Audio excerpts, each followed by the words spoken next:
নমস্কার বন্ধুরা, ডোনার রান্নাঘরে আপনাদের সকলকে স্বাগত জানাই। এঁচোড়কে অনেকে গাছ পাঠা বলেন। এঁচোড় দিয়ে বানানো যে কোনো রেসিপি অপূর্ব লাগে।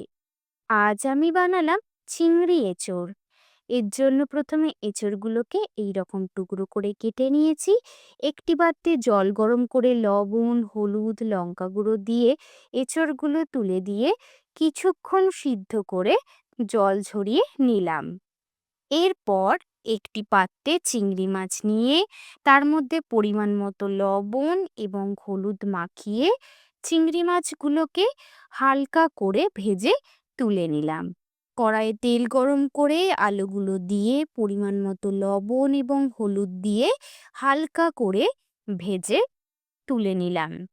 ওই তেলেই তেজপাতা, শুকনো লঙ্কা, গোটা জিরে, দারচিনি, এলাচ, লবঙ্গ ফোড়ন দিয়ে ফোড়নটা ভাজা হলে ৩০ সেকেন্ড পর ১ কাপ সরু করে কাটা পেঁয়াজ দিয়ে অল্প ভেজে তার মধ্যে ১ চামচ রসুন বাটা দিয়ে তারপরে অল্প নাড়াচাড়া করে হাফ চামচ আদা বাটা দিয়ে আবার নাড়াচাড়া করে তার মধ্যে ১ চামচ হলুদ গুঁড়ো, ১ চামচ লঙ্কার গুঁড়ো, ১ চামচ ধনে গুঁড়ো, হাফ চামচ জিরে গুঁড়ো, একটা টমেটোর পেস্ট দিয়ে ভালো করে সমস্ত মশলাটা কষিয়ে নিলাম। মশলাটা থেকে তেল রিলিজ করলে তার মধ্যে সিদ্ধ করে রাখা এঁচোড়টা তুলে দিয়ে সমস্ত কিছু ভালো করে মিশিয়ে নিয়ে ভেজে রাখা আলুগুলো তুলে দিয়ে তার মধ্যে ১ চামচ কাঁচা লঙ্কা কুচি দিয়ে ১ বাটি জল দিয়ে ঢাকা দিয়ে ১০ মিনিট রান্না করে ভেজে রাখা চিংড়িগুলো তুলে দিলাম।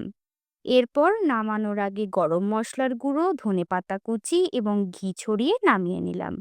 তৈরি হয়ে গেল অপূর্ব স্বাদের এঁচোড় চিংড়ি। ভিডিওটি ভালো লেগে থাকলে অবশ্যই লাইক, শেয়ার এবং কমেন্ট করবেন। আর আপনি যদি আমার প্রোফাইলে নতুন হয়ে থাকেন তবে আমার প্রোফাইলটিকে ফলো করে নেবেন।